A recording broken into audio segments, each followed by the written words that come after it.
CTV News with Carlyle Fiset. Good evening. Thanks for joining us. We begin tonight with the latest from Grey Bruce as a small community comes to grips with a tragic car crash. 3 young lives were lost, and as Scott Miller reports, that loss has been felt deeply. Ann Pelon Somerville is encouraging Grey and Bruce residents to light a candle each night for the 4 teens involved in Tuesday's horrific crash near Hanover. I work with 2 of the parents that are involved in the accident, and yeah, I couldn't imagine. As a new parent, I honest to God couldn't imagine what they're going through. 3 teens, all students at John Diefenbaker Senior School in Hanover, died after being ejected from a vehicle that police say rolled several times after leaving a rural side road between Hanover and Durham on Tuesday. The 4th teen involved survived and is listed in critical but stable condition, according to the West Grey Police, who are investigating what led to Tuesday's noon-hour crash. The crash is the 2nd such tragedy in the past 6 months involving students from Grey and Bruce County. Well, I certainly didn't believe it because it just seemed completely unbelievable that such a tragedy would revisit the region. This May, 4 students and a teacher from Walkerton District Community School were killed near London, returning from a school softball tournament. As mayor, it was extremely heartbreaking, devastating.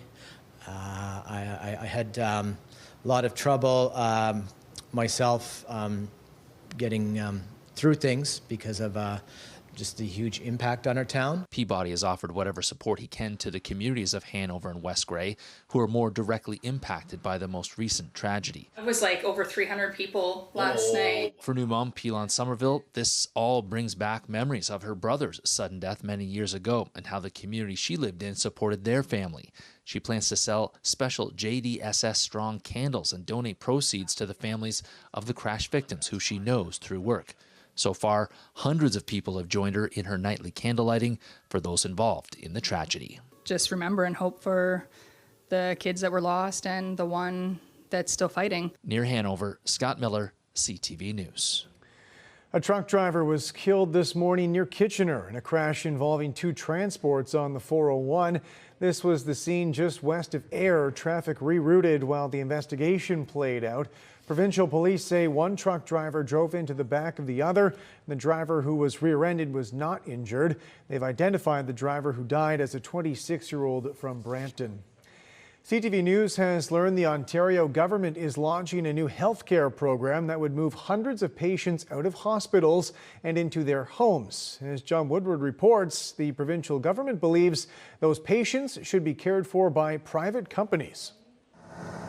Dr. Amina Jabbar has a problem in her seniors internal medicine unit just outside Toronto. You know, at the beginning of fall-ish, with a 30% rate of patients who just can't go home. Can't leave the unit in the Trillium Health Partners Hospital, meaning there's no room for anyone new. A problem replicated across Ontario hospitals. Government figures say some 5,000 patients are in this situation, half of them waiting for long-term care beds that aren't opening up either. The Ontario government proposing to find a way to care for them at home, according to documents obtained by CTV News, the model called high-intensity bundled home care. A call for proposals for companies who can care for patients who meet a crisis designation, who have mental health or addictions issues, and who are awaiting rehab but can't get a rehab bed. At this stage, the ministry is planning for 570 weekly active patients across Ontario, 145 of those in Toronto. The government would pay a flat fee of $1,500 per week for people with mental health or addictions issues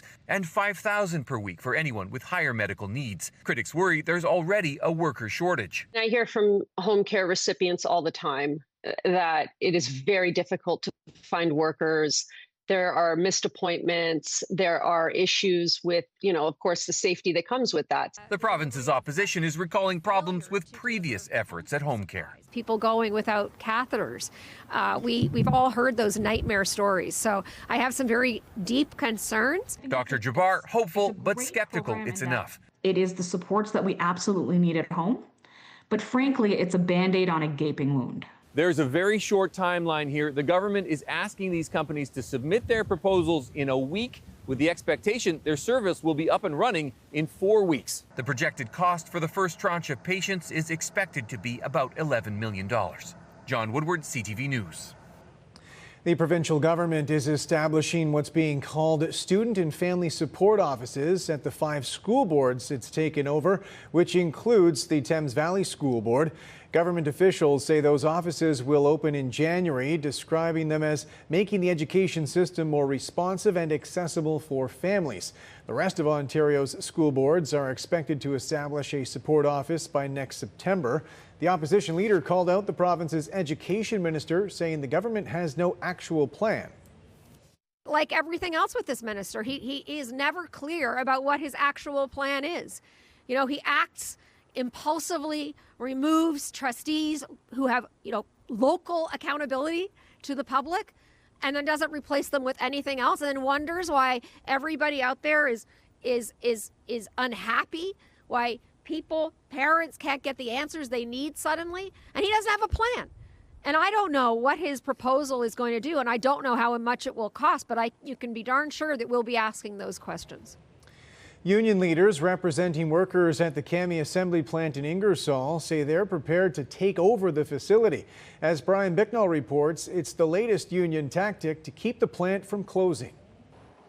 In its latest update, the union representing workers at the Cami Bright Drop electric vehicle plant in Ingersoll says it's prepared to take drastic action in its bid to keep the plant open.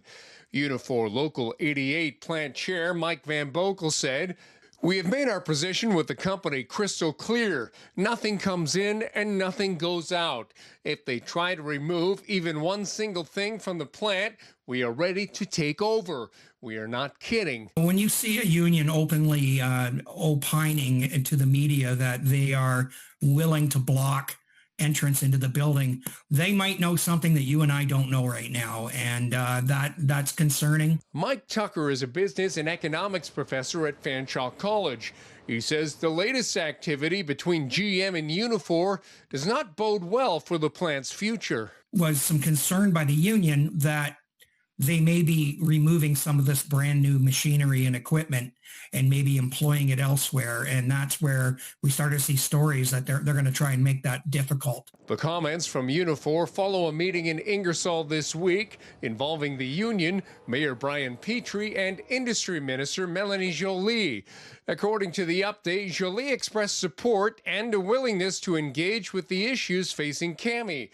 Mayor Petrie says he's glad talks are still ongoing, but he has some concerns. I certainly don't want anything bad to happen in our community or anything like that. So you want to make sure that people are going home safe at night.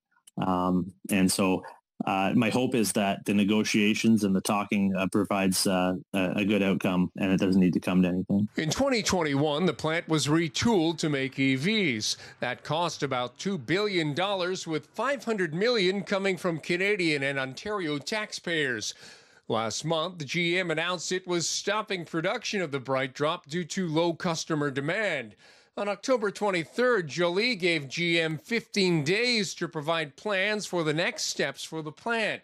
So far, no updates. If the plan is no longer to exist here, I think there's a further discussion of, well, let's talk about the investment money that was just put in. In just my opinion, this does not look good. This looks like it could be the end. Brian Bicknell, CTV News. Nurse practitioners at London Health Sciences Centre are helping cancer patients get care faster with a more personal touch. Rita Ismail has more on the roles these advanced clinicians play and how it's changing treatment. Inside the Verspeten Family Cancer Center, nurse practitioners are changing the way cancer care is delivered, making it more accessible, efficient, and compassionate. Nurse practitioners are an essential part of our cancer care team, specifically in genitourinary oncology. They're able to see patients sooner. They can address their concerns and questions and answers. By working alongside oncologists, nurse practitioners, or NPs, are helping reduce wait times and improve continuity of care. In just 1 year, 2 NPs at the center managed nearly 1,000 patient visits, saving the equivalent of 62 clinical days. There's a lot of positive feedback from patients. Patients really enjoy the discussions that we have about what does their PSA mean? What is the purpose of these treatments? the side effects they're experiencing, why I'm experiencing these side effects. So different aspects of the disease and the side effects of the treatment of the disease is the main focus. So patients appreciate that dialogue. The number of nurse practitioners at the center has grown from 3 to 13 since 2017, a reflection of their expanding role across multiple cancer types, including prostate, breast, and lung cancers. We get to know people and what they've been through.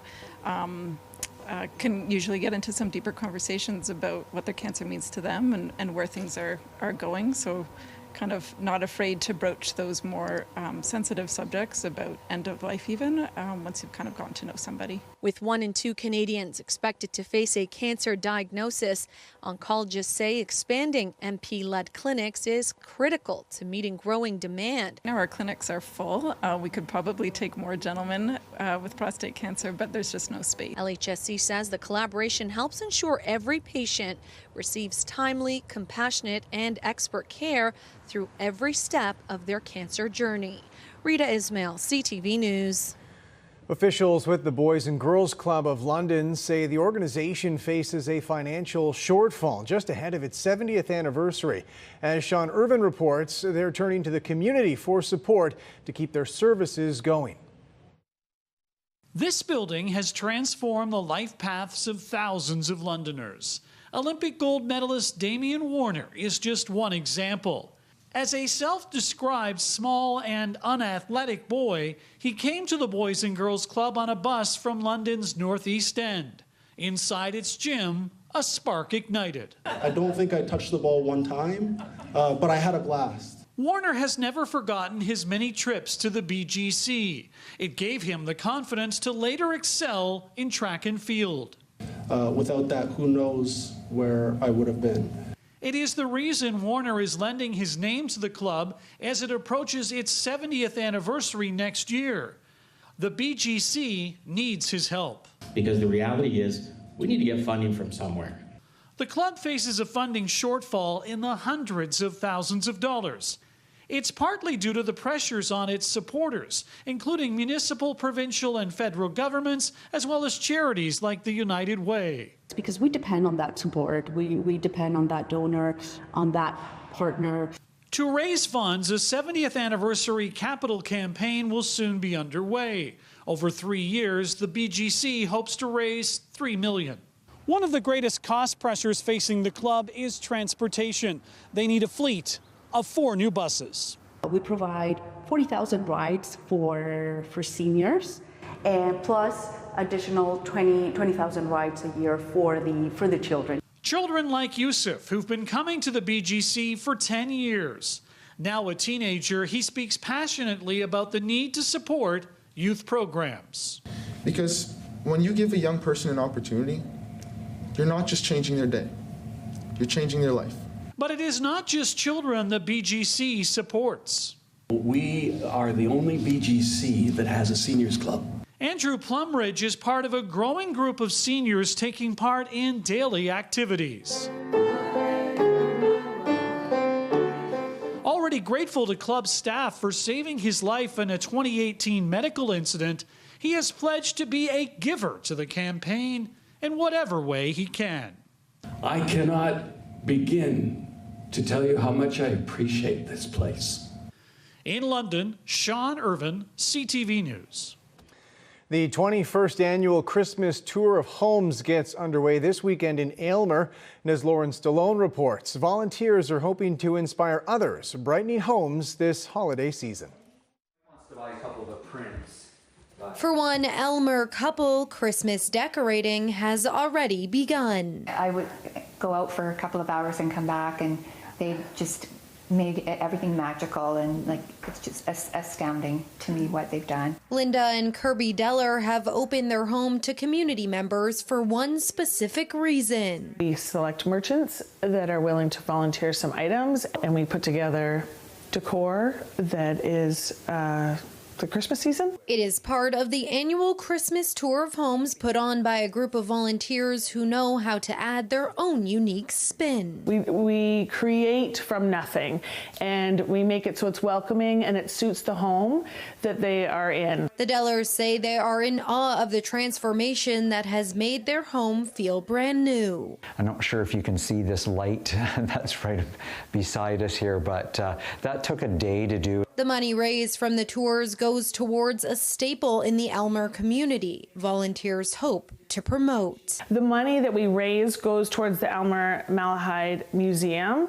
It's their biggest fundraiser. They raise over $15,000, and that money just keeps it afloat. Organizers say the tours have been taking place since 2002, wrapping the town in Christmas cheer through and through. The tours are taking place this weekend, and guests have the choice to visit as many homes as they like, 1, 2, or 3. I hope people enjoy what they see. So grab some hot cocoa and step inside this winter wonderland, but don't forget a reusable bag for your shoes. Lauren Stallone, CTV News. Still ahead, a London holiday tradition returns. We look ahead to the annual Santa Claus parade coming up this weekend.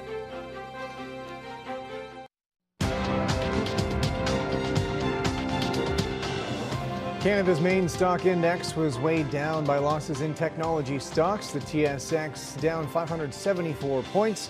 In New York, the Dow fell nearly 800 and the Nasdaq dropped 536. Canadian dollar down 0.06 today.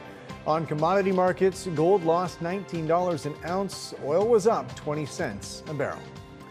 The Prime Minister laid out his second series of so-called nation-building projects today. The 6 initiatives announced are focused primarily on mining and energy, and none are in southwestern Ontario. With more, here's Mike Lecouture.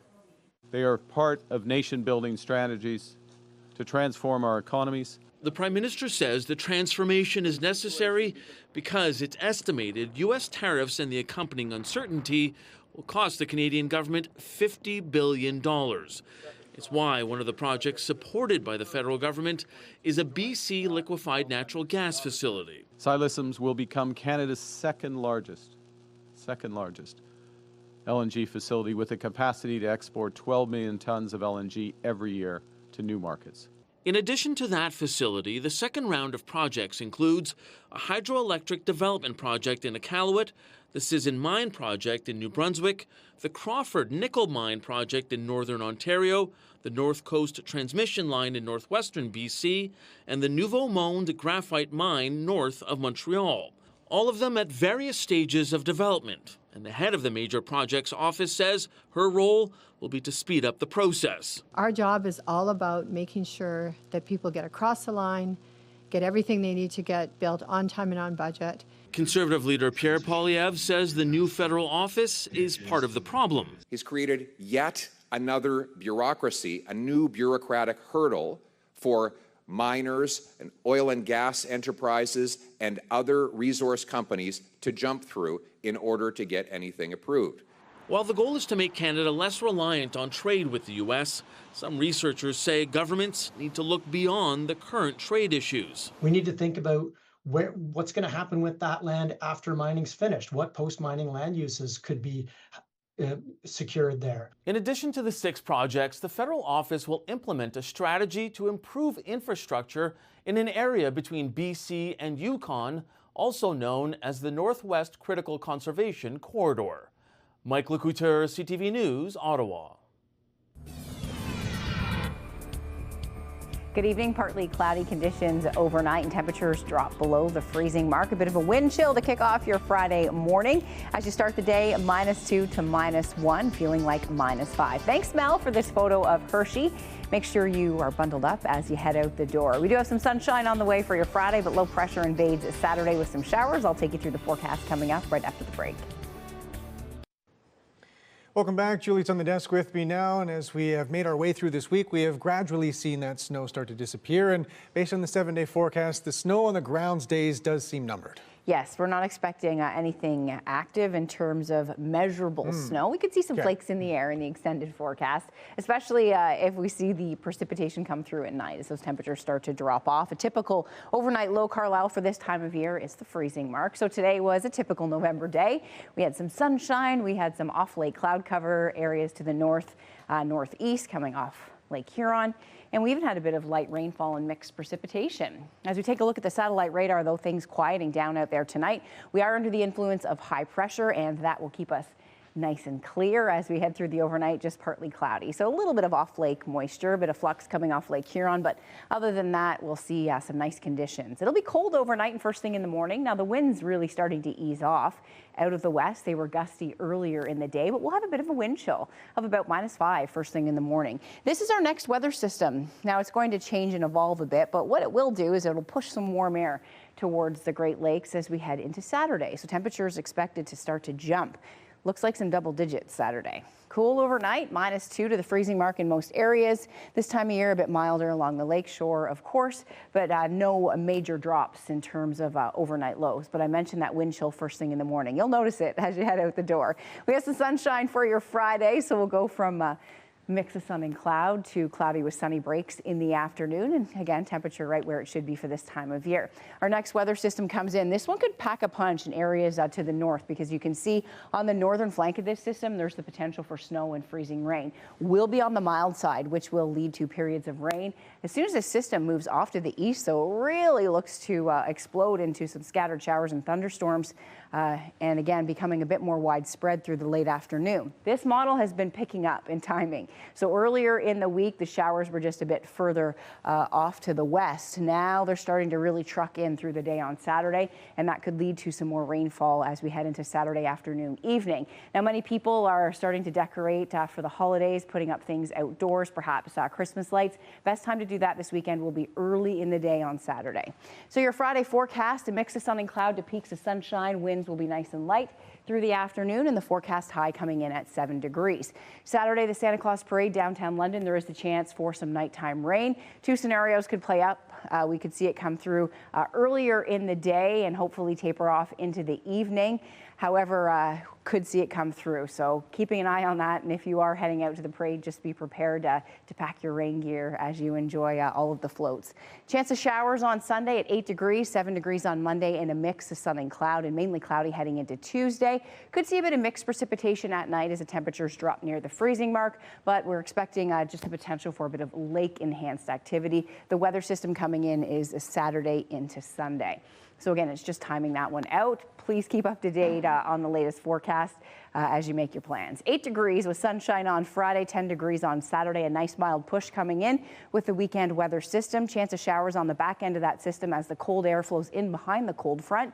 7 degrees on Monday with a 40% chance of a rain-snow mix at night, especially areas over the higher terrain. So as the temperatures drop off, we could see a bit of mixing. But the weekend, not too bad. It'll be dry Saturday morning, the rain arriving Saturday afternoon into the evening, and Sunday, just the chance of lake effect showers. Carlyle, back to you. Thanks, Julie. President Donald Trump is accusing House Democrats of a smear campaign after they released a new group of private emails from Jeffrey Epstein. The president says they proved nothing. As Joy Malbon reports, there's now a push to release all the emails. In newly released emails, convicted sex offender Jeffrey Epstein wrote a New York Times reporter in 2015, suggesting he might have dirt on Donald Trump. Would you like photos of Donald and girls in bikinis in my kitchen?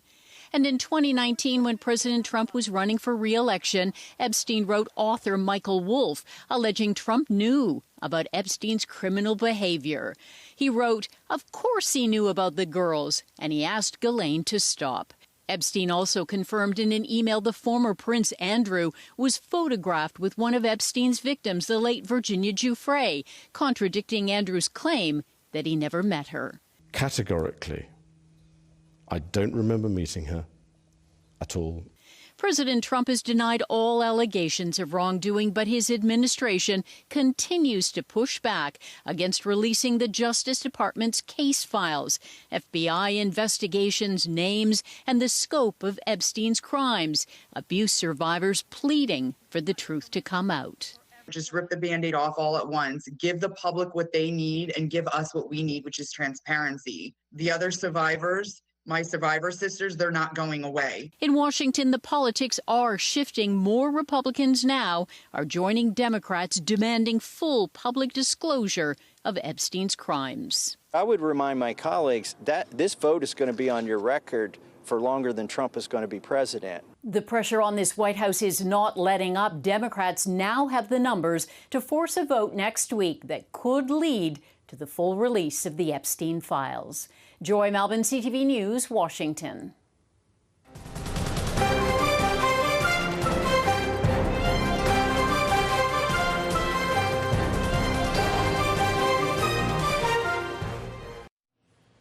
Welcome back. Finally tonight, London's Santa Claus parade is this weekend, a tradition dating back decades. And with more on this year's edition, here's Nick Paparella.